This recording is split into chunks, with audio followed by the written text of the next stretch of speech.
hey guys, wanted to get you a video of Winston, show you what we're working on. It's a rainy, nasty day outside, and so we're working a lot on boundaries and impulse control in the living room as I'm doing some cleanup and been practicing the piano and all kinds of fun things. And Winston's been rocking it. So we had somebody deliver a package and he held this place command pretty well. Definitely curious. Somebody's here. What's happening? I need to investigate. I don't care what he does as long as he stays on this place bed. I mean, I don't necessarily want him to be destructive and barking, so I guess I shouldn't say that. I care to some extent of what he does on the place bed, but I don't care what position he's in. He chooses to lay down. Same with this dog. This dog decided to take a nap. This is Ruby. She's an old lady dog.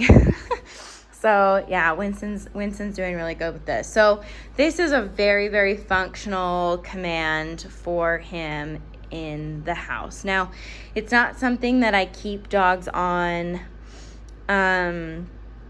all day because that's not fair. I mean, I do think that he needs to be doing other things versus just sitting on a place bed all day, but it's very functional when people come to my door. Because I can control that interaction a little bit more. So if he's barking, I will correct it, but as long as he's staying there, he's gonna not be jumping on people. So I can even proof it here by just walking downstairs. This is where it gets hard for him, is when I go out of sight. He wants to test it, so we'll see if he breaks. Good. And I don't care what he does. So he stays on that place bed. And that's what he did when the package came. He just stood up. As long as he stays on that place bed, I'm good with it.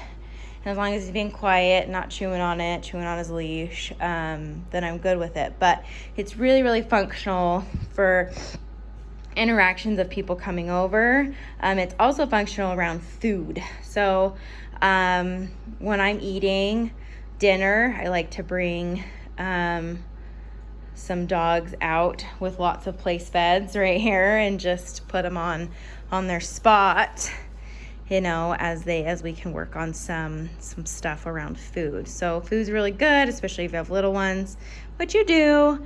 Food drops on the counter or off of the table, dog is right there normally. So this is really good impulse control for food as well. So, and then if I want to get him off of this place command, I want to make sure that I'm consistent on this. So what I'm going to do is I'm going to kind of come up to him, wait for him to look at me. Okay, Winston, come on. Okay. If he's a little confused, I'm just going to help him out. Come on, buddy. Okay. Good boy. Good job. Yeah. And so big reward at the end. I mean, he likes to place. He puts himself there all the time. I strategically put it right here because I kind of test dogs. A lot of dogs want to jump up on my couches, and that's not allowed here. And so a little bit of impulse control is there as well. So if I say place does not mean here. It means here. So, okay, Winston. Good boy. Yeah, that's so good. And then again, if I want to put him on the place bed, I just guide him over. I say, Winston, place. Good boy. There's no correction because he did it immediately. So if he would have lingered or been distracted by something, or at any point if he gets off too soon, I use a little bit of e-collar. I would hold it down, get him back on, and keep him there. So I'm going to try to test him a little bit. He's like, oh, I know your tricks. I know your tricks. So sometimes if I bend over, it's a lot of dogs right there. Place. Good boy. It's an invitation for affection. And the kids do this all the time when they want to see the dog. They bend over, and it's really, really good to proof this with him. So this is just part of training, is we want to be able to increase his ability to stay here no matter what's going on, if we go out of sight, if we're in the room, if we're not in the room. So we want him to be able to stay there. So really, really good stuff. Place.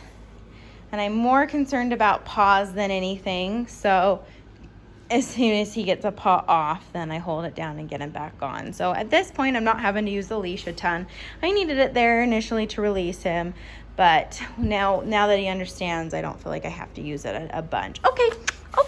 So maybe a little confusion there again with the leash, or go to the leash. Okay, good boy. Yes, good job, buddy. Anyway, hopefully you're not missing this big guy too much.